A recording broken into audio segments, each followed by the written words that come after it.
어제는 하나님께서 우리에게 베풀어 주신 은혜가 얼마나 큰지,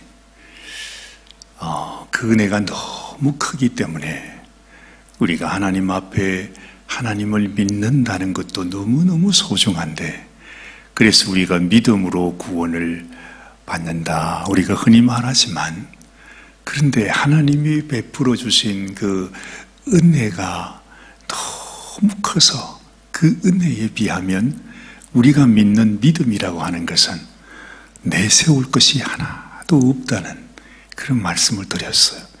믿음이 귀하지 않느냐? 그것이 아닙니다. 얼마나 소중합니까? 우리가 믿음으로 구원을 받고 믿음으로 하나님의 자녀가 되고 믿음으로 천국 가는 것이 분명히 옳은 말씀이죠. 그런데 우리가 그 믿음을 잘 생각해 보면 믿음이라고 하는 것은 하나님이 우리들에게 부어주신 한량없는 그 은혜를 그저 받는 것입니다. 아니, 내가 주시는 것을 그저 받는 걸 가지고 내가 받았다고 자랑할 일이 뭐가 있습니까? 그래서 우리 아브라함도 자랑할 것도 없고, 이 세상에 하나님의 은혜를 받았다고 하는 모든 사람들, 다윗도 바울도 내가 하나님 앞에 자랑할 것이 없다, 그렇게 말한 것입니다. 오직 하나님이 우리에게 부어주신 그 은혜, 하나님의 은혜로 말미암아 믿음으로 구원을 받는다, 그렇게 말하는 거죠. 우리가 생각해 보면 그 하나님의 큰 은혜를 베풀어 주었는데 세상에 우리 인생들이 얼마나 완악한지, 얼마나 어리석고 미련한지 하나님이 부어주신 그 은혜를 믿지를 못해요. 이게 또 다른 얘기 아닙니까? 한량없는 은혜 앞에 그저 우리가 나아가기만 하면 되는데, 그저 나아가는 것이 믿음이잖아요. 그런데 그걸 못해요. 그 하나님의 한량없는 은혜 앞에서 우리가 나는 은혜를 못 믿겠답니다. 나는 하나님을 영접하지 못하겠답니다. 하나님이 언제 나를 사랑했냐입니다. 하나님이 언제 내 죄를 용서했냐입니다. 하나님이 어떻게 우리의 아버지가 되냐입니다. 그래서 끝까지 그 고집을 가지고서 하나님 앞에 대적하며 살아가는 인생들이 많다는 거죠. 생각해 보면 우리가 생각을 해도 이렇게 가슴이 답답한데 하나님께서 생각할 때는 얼마나 답답하시겠는가. 그래서 이 하나님의 은혜를 받지 않고 끝까지 불순종하며 고집하는 자에게 그들은 하나님의 진노 안에 들어갈 수밖에 없는 것이죠. 하나님께서 그들을 심판하시는 것이 아니에요. 하나님이 어떻게 우리를 심판하기를 원하겠어요? 하나님은 우리를 너무너무 귀히 여기셔서 당신의 생명도 아낌없이 내어주신 분이 하나님이신데 어떻게 하나님께서 우리를 심판하시겠냐는 것입니다.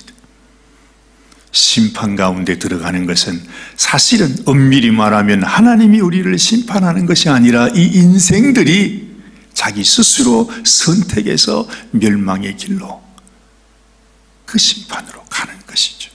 언제 하나님이 인생들에게 내가 너희를 심판으로 몰아넣겠다고 말씀하십니까? 가지 마라, 가지 마라, 돌아서라, 돌아서라. 내게로 나오라, 목마른 자들아 내게로 나오라, 돈 없는 자도 오라.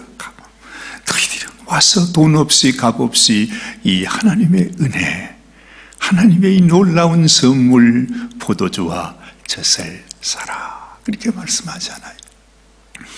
아무리 생각해 봐도 우리 인생들이 하나님 앞에 얼마나 가증한지 몰라, 악한지 몰라, 어리석고 미련하고 바보 같은 인생들, 이 하나님의 은혜를 깨닫지 못하는 그 인생들. 여러분, 언제나 우리의 마음속에 하나님, 나는 이런 인생이 되지 말게 해주세요 하는 소원이 있어야 될 겁니다. 아브라함이 왜 믿음의 조상이 되었습니까? 왜 하나님께서 아브라함을 참 귀하다 이렇게 얘기해 주십니까? 아브라함이 자랑할 것이 있어서 그런 것이 아니라고 했습니다. 아브라함은 이 하나님의 은혜가, 하나님이 자신에게 베풀어 주신 약속이 너무 너무 귀하고 너무 신실하고 절대로 어김이 없고 하나님은 인생이 아니시라. 하나님은 시건치 아니하시고 하나님의 약속은 영원히 살아있는 약속이라는 것을 믿었습니다. 그래서 아브라함은 우리 로마서 3장에 이렇게 마무리를 하죠. 한번 우리 읽어보십시다. 18절, 로마서 3장 18절 말씀. 아브라함이 왜 귀한가? 왜 아브라함의 믿음의 조상이여 아브라함을 하나님이 높이 세워주시는가? 아브라함이 바랄 수 없는 중에 바라고 믿었으니 이는 내 후손이 이 같으리라 하신 말씀대로 많은 민족의 조상이 되게 하려 하심을 인함이라.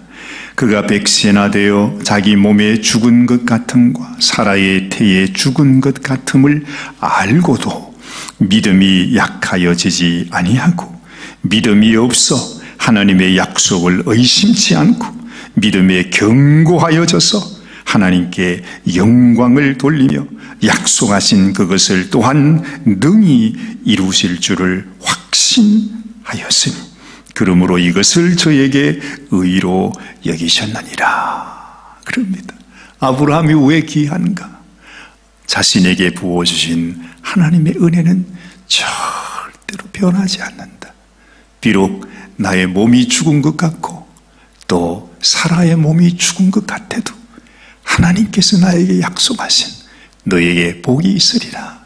너에게 아들이 있으리라. 내 후손이 모래알같이 별같이 많아지리라고 하신 그 하나님의 약속은 결코 없어지지 아니하고 이루어질 것이라고 하는 그것을 아브라함이 마음에 확실히 믿었어요. 우리가 믿음 생활을 하다 보면 힘들 때가 많아요. 이 세상이 그저 우리가 눈에 보이는 것마다 너무너무 힘든 일입니다. 여러분, 우리가 하나님을 믿는데 우리 삶 속에 환난과 고난이 찾아올 때가 얼마나 많습니까? 때로는 질병과 병마와 온갖 인생의 고초로 말미암아 정말 하나님은 살아계신가? 하나님이 나를 축복하시면 우리에게 이런 일이 있을 수 있나? 그런 생각이 들 하루에도 12번씩이나 더 들 것입니다. 아브라함은 어떻겠습니까? 여러분, 하나님은 아브라함에게 내가 너에게 복을 주겠다, 아들을 주겠다, 내가 너의 후손이 별같이 많아지게 하겠다고 했는데 정작 아브라함에게는 아들이 없어요. 그것도 한두 해가 아니라 평생을 아들이 없어요. 하나님이 약속하시고 난 다음에도 10년, 20년, 30년이 가까이 돼가는데 전혀 보이는 게 없어요. 그런데 아브라함은 하나님이 약속하셨기에 비록 내가 죽는다 할지라도 하나님의 약속은 이루어질 것이다. 자기를 보고 자기 부인 사라를 보면서 아무 소망이 없는 것 같아. 눈으로 보면 그야말로 하나님은 없는 거예요. 하나님의 약속은 믿을 수 없는 거예요. 하나님은 우리가 믿고 의지할 그런 분이 아니에요. 그런데도 불구하고 이 아브라함은 그래도 하나님이 나에게 약속을 주셨다. 바랄 수 없는 중에 바라고 믿는 이 믿음 참 귀하잖아요. 그죠? 이것처럼 우리에게도 비록 하나님이 이 말씀을 하시는 거예요. 너의 눈에는 아무것도 안 보이지, 네 손에 잡히는 것 아무것도 없지, 너는 내가 살아있는 것 같지 않지, 나는 아무것도 하지 못하는 그런 하나님 같지. 그러나 그때 네가 아브라함을 기억해라. 여러분, 하나님은 너무 크시기 때문에 우리 눈에 보이지 않아요. 하나님은 우리 같은 육신이 아니기 때문에 우리가 손으로 잡을 수 없어요. 우리의 생각과 하나님의 생각이 다르죠. 우리의 길과 하나님의 길이 또 다르다는 것입니다. 그래서 우리에게는 믿음이 필요하죠. 오직 이 믿음으로 말미암아 우리는 하나님 앞에 나갈 수가 있는 거예요. 그래서 이 세상이 뭐라고 속일지라도, 나 자신이 뭐라고 나에게 낙심케 하고 절망케 한다 할지라도 하나님이 나를 사랑하셨다는, 그리고 하나님이 나에게 놀라운 생명을 주실 것이라고 하는 그 믿음을 잃지 말라 하는 것입니다. 그러면서 바울은 오늘 로마서 5장에서 우리에게 하나님이 주신 축복이 뭔가를 다시 한번 조목조목 말씀해 주십니다. 여러분들이 이 말씀을 마음속에 꼭 기억하시게 되기를 바랍니다. 이렇게 말하죠. 오늘 5장 1절입니다. 그러므로 그랬습니다. 지금까지 아브라함의 믿음을 봤습니다. 우리가 믿음으로 의롭다 하심을 얻었은적 말합니다. 여기 놀라운 말이 나옵니다. 우리가 하나님 앞에 의롭다 함을 받는 것은 믿음으로 앞으로 의롭다 함을 받을 것이 아니라고 얘기합니다. 뭐라고 말합니까? 의롭다 하심을 얻었다 말합니다. 과거라는 것입니다. 이미 하나님께서 우리를 의롭게 하셨다는 거죠. 이게 기가 막힌 은혜가 아닙니까? 여러분, 우리는 여전히 죄를 짓고 있어요. 여전히 우리는 이 세상 속에 살아요. 여전히 넘어지고 쓰러져요. 나는 절대 하나님 앞에 나의 힘으로 온전할 수가 없는 것입니다. 그런데 하나님께서 우리를 의롭다고 하셨습니다. 너희가 의롭다함을 얻었은적 이렇게 말합니다. 우리 주 예수 그리스도로 말미암아 하나님으로 더불어 화평을 누리자 말합니다. 세상에 정말 하나님과 원수되었던 우리 인생이 이제는 하나님과 화평을 누리는 인생이 됐다는 것입니다.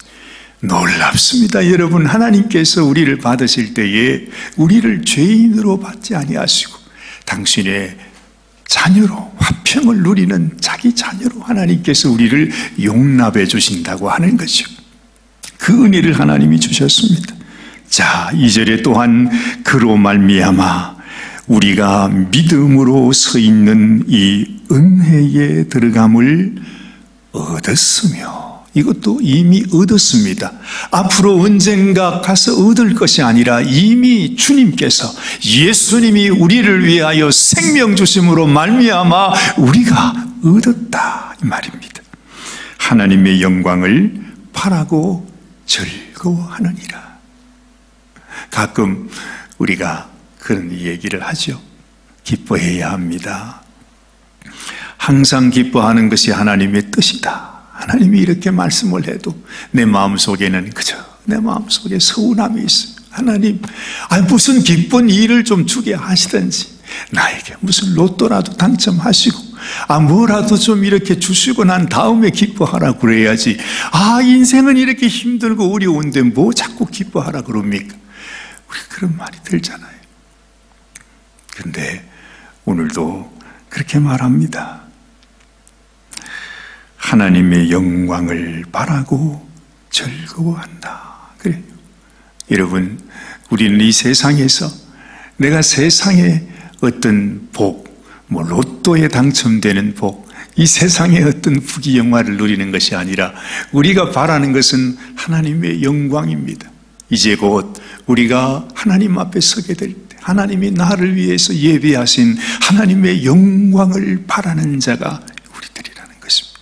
이 세상에 예수님을 통해서 하나님 앞에 의롭다함을 받지 못한 자들이 어떻게 하나님의 영광을 바랄 수 있겠습니까? 그러나 우리는 그 영광을 바라는 자, 그래서 우리는 즐거워할 수 있어요. 세상이 뭐라고 해도, 세상에서 어떤 환난과 고난과 시련이 다가와도 우리는 예수로 말미암아, 하나님의 은혜로 말미암아 내가 하나님 앞에 의롭다함을 얻은 사람이 되었다는 이 사실로 말미암아 우리는 하나님 앞에 즐거워할 수 있다는 것입니다.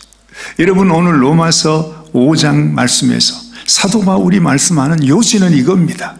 이 세상에 어떤 삶을 살아도 우리는 즐거워하며 사는 사람입니다. 이미 이 놀라운 하나님의 은혜를 우리가 받았기 때문입니다. 그것뿐만이 아닙니다. 오늘 3절 말씀을 보니 다만 이뿐 아니라 그랬습니다. 여러분, 우리가 즐거워한다는, 기뻐한다는, 우리가 감사하며 살아간다는 것이 그저 시시한 것이 아닙니다. 우리가 환난 중에도 즐거워한답니다. 왜냐하면 우리가 즐거워하는 이유가 너무 분명하고 너무 확실하고, 그저 이것은 세상이 주는 약속이 아니라 하나님께서 우리를 위하여 주신, 하나님이 생명을 걸고 우리에게 주신 약속이기 때문에 세상에 환난이 다가와도 그 즐거움은 날아가지 않아요. 변하지 않아요. 떠나가지 않아요. 세상에 어떤 환난이 우리에게 온다 할지라도 환난 중에서도 즐거워합니다. 이는 환난조차도 우리를 인내로 인도하고, 인내는 연단으로, 연단은 소망을 이루는 줄 알기 때문에 그렇습니다. 우리가 하나님의 이 은혜 안에 있는 사람들은 이 세상에서 환난을 당해도, 어려움을 당해도, 그 어떤 일 가운데서도 하나님께서 이미 하나님의 뜻대로 부르심을 입은 자들은 모든 것이 합력하여 선을 이룬다 말씀하지 않습니까? 문제는 하나님께서 나를 불러주셨다. 하나님이 나를 사랑하셔서 하나님의 자녀로 삼아주셨다. 하나님께서 내 삶 속에 하나님의 뜻을 이루어 주실 것이다. 아브라함을 통하여 하나님의 그 뜻을 이루어 주셨던 것처럼 하나님이 내 인생을 통해서도 하나님이 분명한 축복의 계획을 가지고 우리를 축복하신다고 하는 이 믿음을 가지고 살아가는 것이 얼마나 소중한지 몰라요. 그래서 환난 중에도 즐거워한다 그랬단 말이지. 그래서 우리는 이것을 압니다. 세상에서 어떤 환난이 있을지라도 결국에는 하나님이 우리를 하나님의 축복으로, 하나님의 뜻대로, 하나님의 계획대로 이루어 주신다고 하는 사실을 알미로다, 그렇게 말씀하고 있죠. 자, 또 보십시다. 여러분 오늘 읽은 이 말씀 10절과 11절 말씀을 한번 보세요. 곧 우리가 원수되었을 때에 그 아들의 죽으심으로 말미암아 하나님으로 더불어 화목되었은즉 화목된 자로서는 더욱 그의 살으심을 인하여 구원을 얻을 것이니라 말씀했지요. 자, 여기를 잘 보세요. 우리가 원수되었을 때에 그 아들의 죽으심으로 말미암아 우리가 하나님으로 더불어 화목되어질 것이 아니라 되었습니다. 이미 우리는 하나님의 자녀가 되었습니다. 자, 그런데 화목된 자로서는 더욱 그의 살으심을 인하여 구원을 얻을 것이니라. 하나님께서 우리 주님이 우리를 위하여 죽으시고 부활하심으로 말미암아 우리가 하나님 앞에 구원 얻게 될 하나님의 자녀가 될 것을 또한 말씀하고 있는 것입니다. 많은 사람들은 이렇게 얘기합니다. 봐라, 하나님께서 여기 분명히 우리를 구원하셨다고, 의롭다함을 얻었다고 그렇게 말하지 않느냐. 여러분, 하나님께서 나를 이렇게 사랑해서 우리가 의롭다함을 얻었습니다. 그것을 말하면서 그렇기 때문에 우리가 그 이후에 어떤 범죄를 해도, 죄를 지어도, 우리가 넘어지고 쓰러져도 한 번 구원을 받았으면 우리는 무조건 천국에 가는 거야, 이렇게 말하는 사람이 있어요. 참 얼마나 또 안타까운지 몰라요. 사람의 믿음이라는 게, 사람의 생각이라는 게 이렇게 좁아요.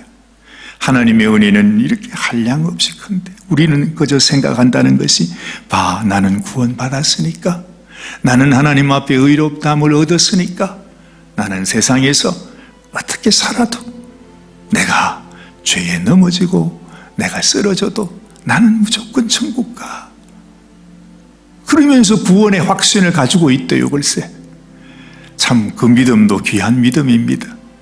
근데 그 마음속에 내가 구원받은 자라고 한다면, 내가 하나님의 백성된 자로서 살아가며 하나님을 향하여 감사하고 기뻐하고 즐거워하며 그 은혜의 감격 속에 살아야 하는 것이 우리의 도리가 아닙니까? 하나님이 내 죄를 다 용서했으니까 난 이제부터 죄 지어도 괜찮아, 죄 짓고 잠깐 교회 와서 회개하면 다 괜찮은 거예요. 여러분, 만약에 내 마음 그저 한쪽 구석에라도, 눈곱만큼이라도 내 마음속에 그런 생각을 가지고 있다면 하나님은 어떻게 생각하실까요?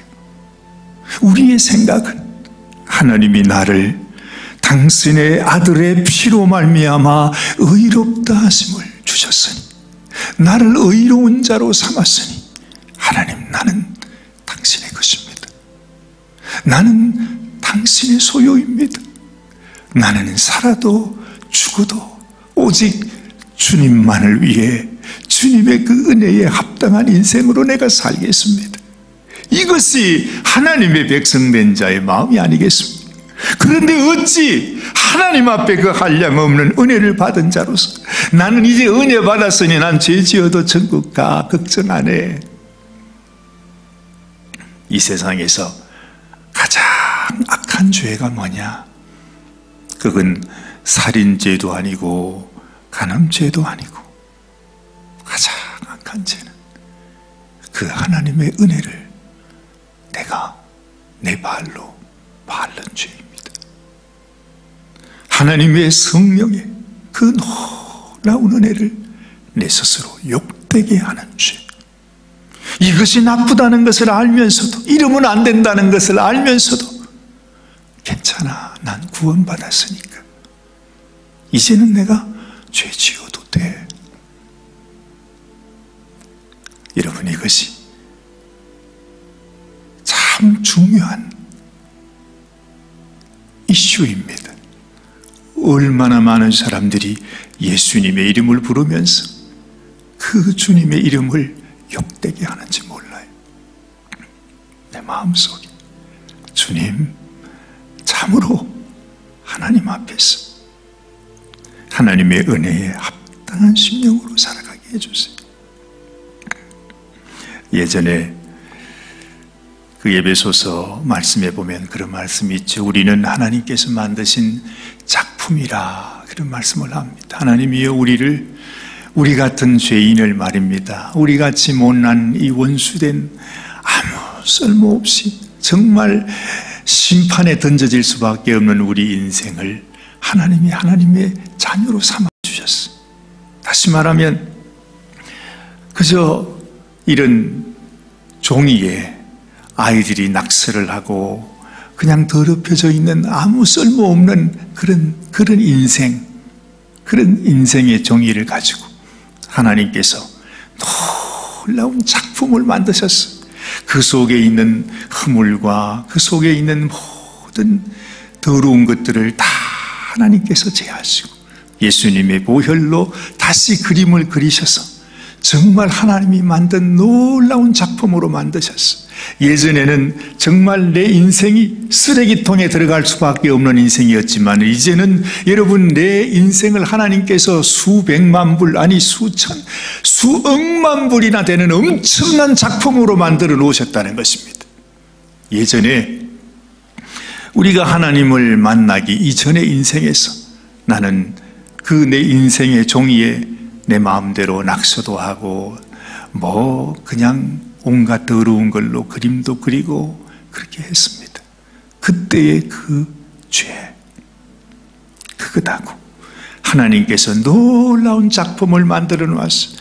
정말 값으로 칠 수 없는 수억만 불짜리 작품으로 만들어 놨는데, 다 만들어 놨는데, 너는 나의 작품이라고 말씀하는데, 세상에 그 작품에다가 다시 내가 거기다가 그냥 시커먼 먹물로 축축축축 그렸어. 여러분, 어느 죄가 더 클까요? 예전에 어차피 쓰레기통에 들어갈 여기에서 내가 그렸던 그림하고 하나님이 만들어 놓은 이 작품에다가 또다시 내가 먹물로 칠해버리는 그 비교할 수 없을 정도로. 그래서 예수 믿게 되면 내가 하나님의 의롭다 하심을 얻은 자가 되었으니까 우리는 하나님 앞에 더 거룩하게, 은혜에 합당하게 감사하며 즐거워하면서 하나님의 은혜 앞에 살아가는 인생이 되어야 한다는 것입니다. 많은 사람들이 믿음을 말하면서, 내가 구원받았다 말하면서, 난 천국 갈 거라고 말하면서 세상에 하나님의 그 글자품에다가 마음대로 그냥 먹칠을 해버려요. 그러면서 나는 천국 갈 거라 얘기해. 그래서 사도 바울은 너희가 우리의 심령이 흠과 점과 티가 없는 하나님의